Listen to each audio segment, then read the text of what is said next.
Girlfriend ये वही anime है जिसे बादल ने ट्रैश बोला था। मैं बोल रहा हूँ कि ये चीज कचरा है, इसकी स्टोरी कचरा है, इसके अंदर जो सर्कमस्टेंसेस दिखाए वो कचरा है, इसका जो ओपनिंग सॉन्ग था वो कचरा है, सब कचरा है। लेकिन मैं तुम्हें सच बताऊं तो ये एनिमे कचरा नहीं है, बल्कि रोम कॉम जॉनर का सबसे एंटरटेनिंग एनिमे में से एक है।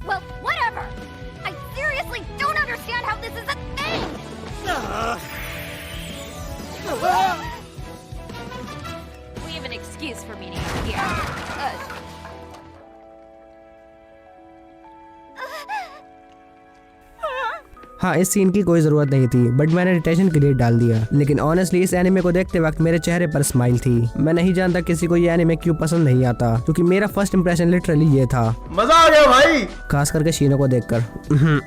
जोक्स असाइड, एनिमे का प्लॉट इतना स्टूपिड है कि समहाउ जीनियस लगने लगता है। स्टोरी फॉलो करती है मुकाई नाया को, एक 15 साल का लड़का जिसकी चाइल्डहुड क्रश फाइनली उसकी गर्लफ्रेंड बन जाती है। और नॉर्मली यहीं पर रोमांस एनिमे खत्म हो जाते हैं, लेकिन ऊपर वाले ने नाया के लिए कुछ और ही लिख रखा था, क्योंकि एक और लड़की उसे प्रपोज कर देती है। और यहाँ तुम सोचोगे ऑब्वियसली ये मना करेगा। भाई, ये बंदा बोलता है मैं तुम दोनों को डेट करूंगा।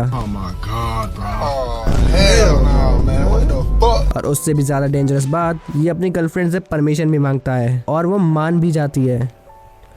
और अगर तुम सोच रहे हो कि सिचुएशन यहाँ नॉर्मल हो जाएगी, तो नहीं मेरे भाई, बाद में और भी लड़की आ जाती हैं और पूरा एनिमे एक इमोशनल डिजास्टर बन जाता है। और ऑनेस्टली यही अब्सर्डिटी इस एनिमे का बेस्ट पार्ट है। ये एनिमे रियलिस्टिक बनना ही नहीं चाहता, ये इंटेंशनली एग्जैजरेटेड है ताकि तुम बस अपना दिमाग साइड में रखो और एंजॉय करो। और सरप्राइजिंगली कॉमेडी काफी अच्छी है, क्योंकि एनिमे खुद को सीरियस लेने की एक्टिंग नहीं करता। इसे पता है इसका प्लॉट स्टूपिड है, और वही कॉन्फिडेंस इसे एंटरटेनिंग बनाता है। कैरेक्टर्स की बात करें तो ऑनेस्टली कोई इंसेनली डीप राइटिंग नहीं है यहाँ पे। सब कैरेक्टर्स का मेन पर्पस है कॉमेडी, केओस और होलसमनेस। लेकिन नाओया का कैरेक्टर जेन्युइनली फनी है, क्योंकि ये बंदा ब्रूटली ऑनेस्ट और स्ट्रेट फॉरवर्ड है। ये झूठ बोल ही नहीं सकता, ये हमेशा सच बोलेगा, सीधा बोलेगा और बिना शर्म के बोलेगा। ये अपनी गर्लफ्रेंड के अलावा किसी और को देखता भी नहीं है। वो बात अलग है इसकी 4 गर्लफ्रेंड्स हैं, लेकिन हाँ, वो है एकदम लॉयल। वो उन चारों के सिवा किसी और को घास भी नहीं डालता।